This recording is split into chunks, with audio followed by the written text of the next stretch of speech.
Well, it's hard to believe, but today we're going to be talking about our kids going back to school already. In the next few weeks, our students will be going back to school from grade school right through to college. And today we want to talk about how we can send them back to school healthy for the entire year. Our guests today are Dr. Victoria Uribe, who is my co-host and a pediatrician here at the Elmhurst Clinic in Addison, and Dr. Carlos Cespedes, who is a family medicine physician. That's correct.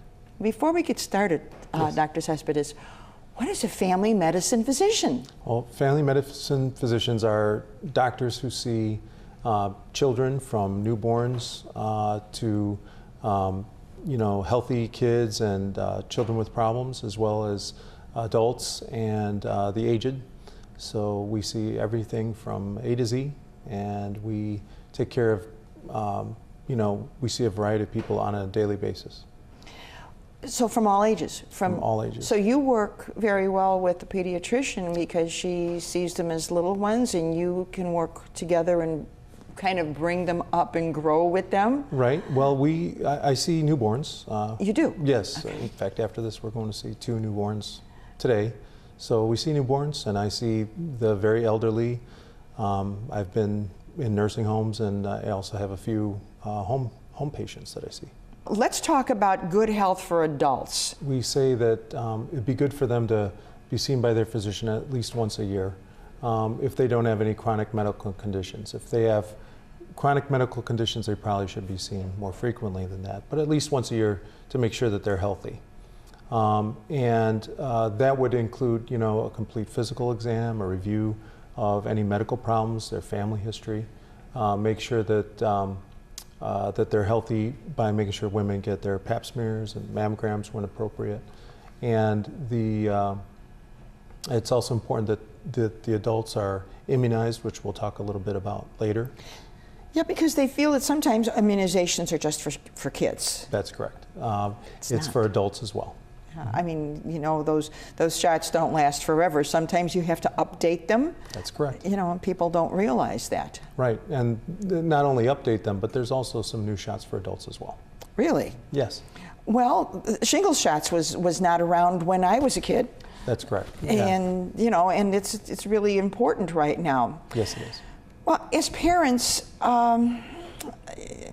parents should know that back to school means school physical and sports physicals. And explain what the kids should expect and what the doctors are looking for. Sure. We also like to see kids about once a year once they're in school. Some parents don't realize this and bring them in every few years or only when the school requires their forms. But once a year is nice just because there are new vaccines that come up. We like to talk about their growth, development, eating habits, sleeping habits, double check those vaccines. We talk about like any cardiac risk factors. That's kind of the latest thing we've been working on. Just if there's any family history of heart problems, if the patient has had any problems with either like chest pain or passing out or trouble breathing when they're exercising, they will sometimes do an EKG for that.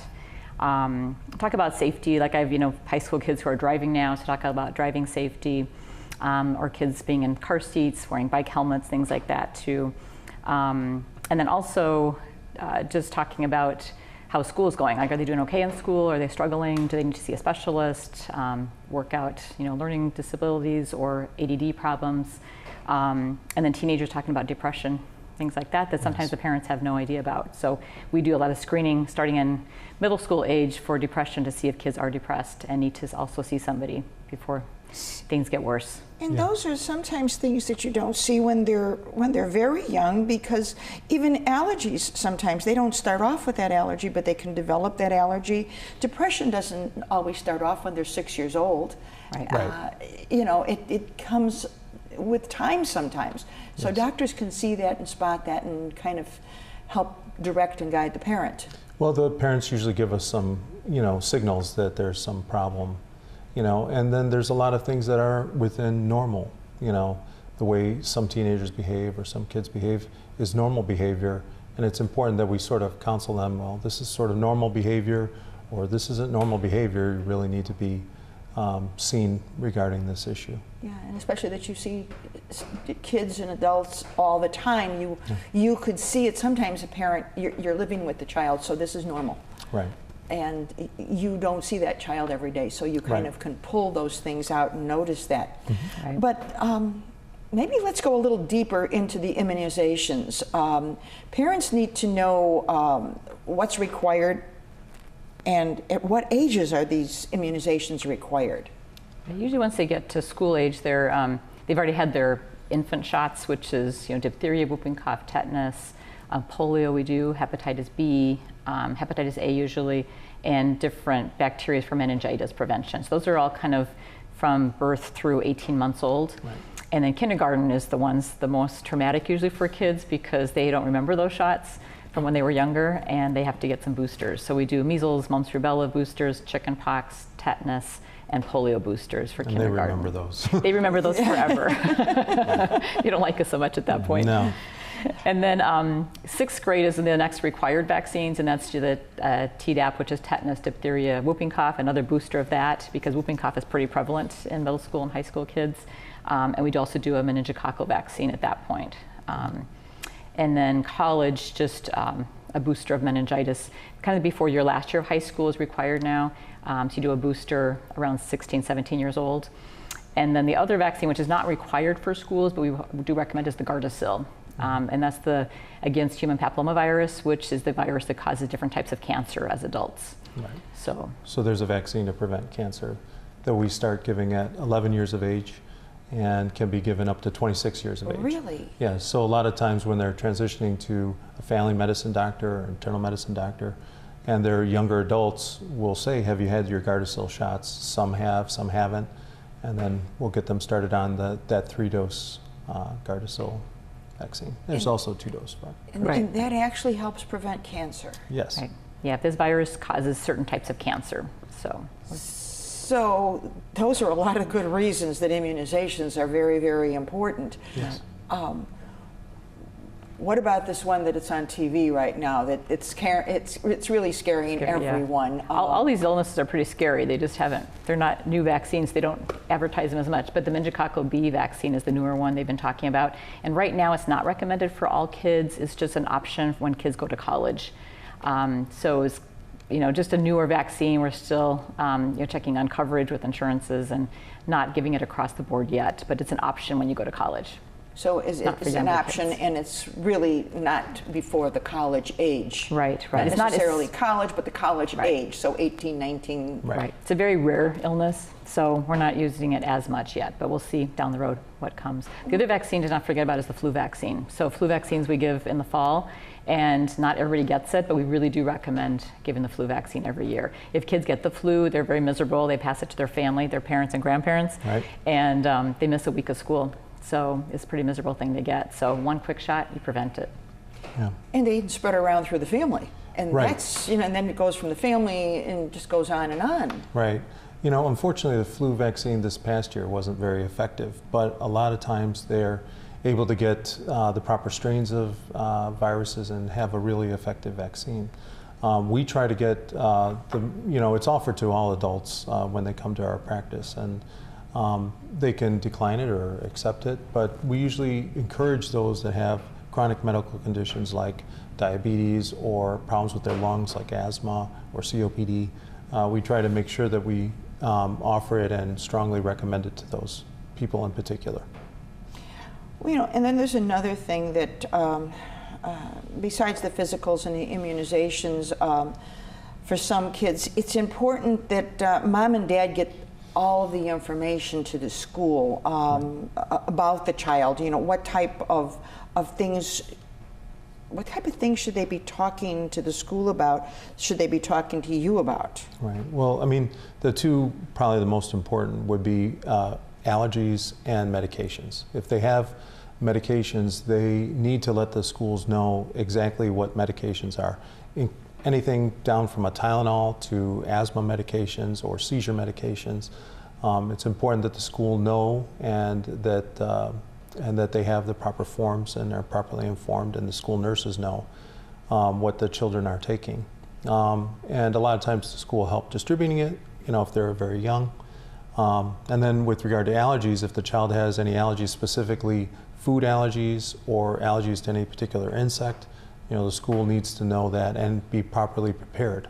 Like if the child have an EpiPen, or if the child is very sensitive to peanuts, they have to be really aware what other kids are bringing into the class in their school lunches, because it can be deadly for someone that has an allergy to a particular food that they have. The new forms that we've been doing the last few years, they have asthma plans and allergy plans. So there's like full pages that we fill out that helps the nurse and the teachers know what to do. So if the patient or the child has just a minor reaction, they might just be given Benadryl. If they have a severe trouble breathing, more lip swelling, things like that, then they'll get the EpiPen injection. So those are things that we fill out, so the nurse has a plan. So the doctors fill that out? all that out. Yeah. So So they the know. school actually gets that, so if the parent kind of just forgets, or, because sometimes you take it for granted. You know your kid so well that, it's, Right. and you forget. Yeah, Right. the school nurses are good, I think, at following that up. Yes. Yeah, they've even called me about my own child with peanut allergies, just to clarify the plan. The other thing that's good to know is that for Illinois, the schools actually do have EpiPens available for kids who don't have any known allergies. Really? Because, sometimes the first allergic reaction you have is at school. So they have EpiPens that they can give if needed, if they suspect an allergy. Yeah, because, So. all right, that actually happened to one of my children that didn't have the allergy before, got to school, and by the time she walked to school, the face was swollen, the eyes were swollen shut, and it was an allergy. Fortunately, the school was calm about it and notified me. EpiPens weren't available then. No. Right. This is a wonderful thing. But the other thing is, EpiPens are talked about on TV, in commercials, and sometimes I think people overreact because the commercial is so good. Now they're going to panic. But so not every kid should be carrying their own EpiPen, or the school holds it for them. Depends on the age, right? So younger kids, you'd rather have the nurse do it, and also older kids, if they're having a reaction, they might be able to give the injection. So Well, see, that was one of the concerns. How, if you're having a reaction or a seizure or something, you're not going to be able to react. Right. The one thing to know is also it's not harmful if it's not a reaction, but something else is going on. It's not going to harm anything. So if That was people going to be aren't my next right, question. then So it's okay to do it. The worst thing that happens is your heart goes a little bit faster. But once you get an EpiPen injection, you go to the hospital anyhow, to Right. the ER. You're supposed to go to the emergency Right. room. So they can evaluate and just see what's going on. Yes. So. okay. Oh, and it doesn't hurt if it wasn't necessary. It's not something that's going to be detrimental to the child.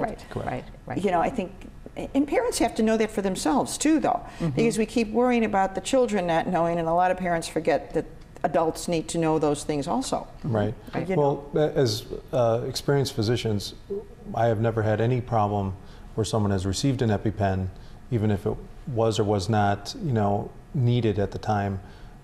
I've never had any poor response or reaction to it. So the vast majority of the time, it's appropriate, and it can be life-saving. So. Oh yes, Yeah. absolutely. All right, let's talk about eating properly. First of all, how do you get these kids to eat properly? Junk food always tastes so much better, but eating properly is very important. I think it's a lot by example. I mean, if parents are really picky, I think their kids are really picky. So I think parents need to eat healthy and show their kids what they should be eating. I talk a lot about eating breakfast. A lot of kids say, I don't get up early enough to eat breakfast. I say it takes 5 minutes to get something in you, even a smoothie or something, just to get some energy in the morning. Eat lunch. If you don't like the school lunch, pack your own lunch and take what you like. And then eating dinner as a family is important too. They say just to, again by example, like having young kids seeing their parents eating healthy. For teenagers, it's really important to eat as family because you talk about things. You sit at the dinner table, you talk about how school went, how your friends are going. And they say that kids, overall teenagers do better as far as, less depression, less anxiety if they have family time and talk to their families. So that's really important. And you get to find out about your kid. Right. And the kids get to find out about the parent. I mean, it's just sometimes with the sports that everybody is now in organized sports and activities. There's all kinds of organized activities. It's difficult to sit down and have a meal together. Yes. But sometimes, so what if it's only a 10-minute meal? It doesn't matter. It's 10 minutes that you get to find out about one another, and I think that's important for parents and for kids. Right. It's difficult but important. You know, the other thing that we try to emphasize with children, especially ones that we're worried about having problems with their weight, is about sugary drinks. You know, because sugary drinks oftentimes are a way to consume hundreds of calories a day without knowing it or without consciously being aware that what they think is maybe a healthy thing, such as like Gatorade or juice, not necessarily so. Or lots of milk, which some kids like to do. They're drinking gallons of milk, which is gallons of calories, and for the vast majority of it, it's wasted on sugar, because that's what that is. The vitamins and nutrients can be gotten with not much more than this in a day of milk or juice, and anything in addition is just sort of empty calories. So you kind of segued into one of my questions down the line, because childhood obesity is really becoming, I think it's becoming a huge problem, because yes, they're very involved in activities and all that, but once they're home from school, a lot of times, a lot of kids don't get to do much of anything. Right. And they sit down and it's in front of a computer screen, and snacks are very easy. Wrong kind of food is very easy. Though in my opinion, an apple is easier to grab and bite into than to open a bag of chips or something like that. I tell parents too to make it easy, because kids will grab whatever's in front. So like in the fridge, I tell them put a pitcher of cold water in the front, then your milk, low-fat milk, then juice maybe way in the back, and then not having the chips accessible or not even having them around, but have like bags of like carrot sticks or grapes or cut up apples what you get used ready to go, right? What you get used to snacking on. Yep, exactly, and grab those instead for snacks. But parents have to do the same thing. Parents can't be eating the junk food and then give their kids the healthy stuff. So, well, childhood obesity impacts a lot. I mean, I think we were talking about obesity, cholesterol, heart disease, your bones and your joints. They've got to grow properly. So eating the right things is very important for a lot of reasons. People forget cancer in children. Yeah. It's kidney issues. It's eating properly is I think very important. What about healthy sleep? Yes.